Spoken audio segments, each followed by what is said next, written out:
नमस्कार बंधुओं। नींद की मर्यादा। रात का अंतिम प्रहर था। पूरा घर गहरी नींद में सो रहा था। बाहर चांद अपनी आखिरी रोशनी बिखेर रहा था और पूर्व दिशा में सूरज के आने की हल्की आहट महसूस होने लगी थी। घर के एक कोने में एक वृद्ध व्यक्ति रोज की तरह जाग चुके थे। उनकी आदत थी कि सूरज से पहले उठना और दिन की शुरुआत ईश्वर को प्रणाम करके करना। उन्होंने धीरे से आंगन का दरवाजा खोला। ठंडी हवा का एक झोंका उनके चेहरे को छू गया। वे मुस्कुराए, लेकिन उसी क्षण उनकी नज़र घर के बाकी सदस्यों पर पड़ गई, जो अभी भी सो रहे थे। उन्होंने किसी को नहीं कुछ कहा और न किसी को जगाया, बस मन ही मन एक बात दोहराई, नींद की भी एक मर्यादा होती है। दिन बीतते गए। घर में सब अपने अपने काम करते थे, लेकिन एक बात धीरे धीरे दिखाई देने लगी।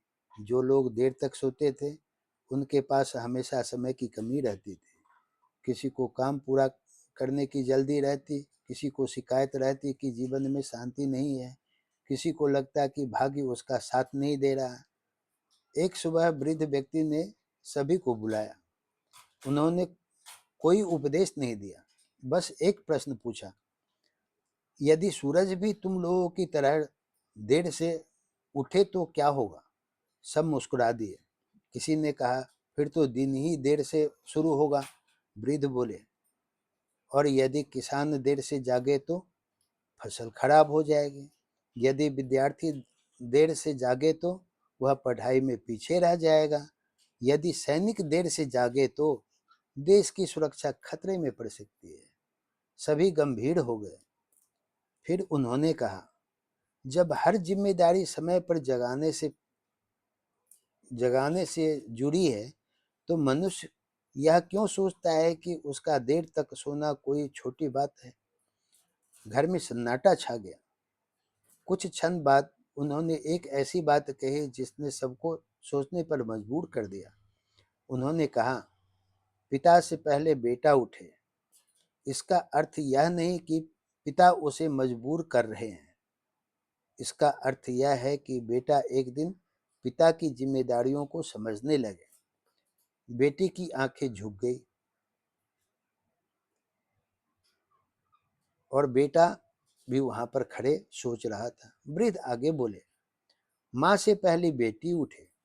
इसका अर्थ यह नहीं कि उसे कामों का बोझ दिया जाए। इसका अर्थ यह है कि वह संवेदनशील बने, दूसरों की जरूरतों को समझना सीखे। बेटी ध्यान से सुन रही थी। सास से पहले बहू उठे। इसका अर्थ यह नहीं कि वह किसी से छोटी है। इसका अर्थ है कि वह अपने नए परिवार को अपनाने का भाव रखती है। बहू की आंखें नम हो गई। फिर वृद्ध ने अंतिम बात कही, और गुरु से पहले शिष्य उठे। इसका अर्थ है कि ज्ञान पाने की भूख गुरु के बुलाने का इंतजार नहीं करती। सब चुप थे, लेकिन कहानी की सबसे बड़ी सीख अभी बाकी थी। कुछ महीनों बाद वृद्ध व्यक्ति अचानक बीमार पड़ गए। अब वे पहले की तरह सुबह जल्दी नहीं उठ पाते थे। एक दिन उन्होंने देखा कि सूरज निकल आया है और घर के लोग पहले से जागे हुए हैं। आंगन साफ था, रसोई से चाय की खुशबू आ रही थी, पौधों में पानी दिया जा चुका था। घर का वातावरण पहले से कहीं अधिक व्यवस्थित था। वृद्ध ने आश्चर्य से पूछा, आज यह सब किसने किया? सबने मुस्कुराकर एक दूसरे की ओर देखा। बेटे ने कहा, आपसे पहले उठना सीख लिया है। बेटी बोली, समय का सम्मान करना सीख लिया है। बहू बोली, घर को अपना मानना सीख लिया है। वृद्ध की आंखें भर आई। उन्हें लगा कि वर्षों की शिक्षा आज सफल हो गई है। उन्होंने धीमी आवाज में कहा, मैं यही तो चाहता था कि तुम लोग मेरे कहने से नहीं, अपनी समझ से जागो। फिर उन्होंने और सम्मान की ओर देखा और आसमान की ओर देखते हुए इशारा करते हुए बताया, सूरज पूरी तरह चमक के साथ उग चुका था।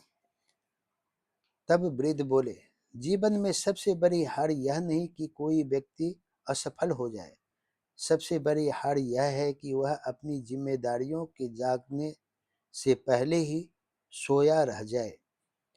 उनकी बात सुनकर सबकी आंखें नम हो गई। उस दिन घर के सभी लोगों ने एक बात अपने हृदय में उतार ली। जल्दी उठना केवल एक आदत नहीं है, यह सम्मान है, यह जिम्मेदारी है, यह प्रेम है और सबसे बढ़कर यह जीवन के प्रति जागरूक होने का संकेत है। क्योंकि जो व्यक्ति सूरज से पहले उठता है वह केवल नींद नहीं छोड़ता, वह आलस्य छोड़ता है, वह बहाने छोड़ता है और वह लापरवाही छोड़ता है।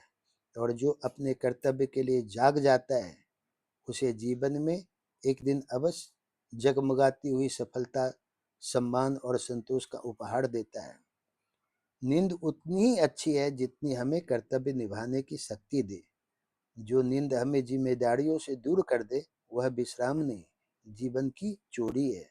समय का सम्मान करने वाला व्यक्ति ही अंततः सम्मान पाता है। अगर यह कहानी अच्छी लगी हो तो लाइक शेयर सब्सक्राइब अवश्य कीजिएगा। धन्यवाद।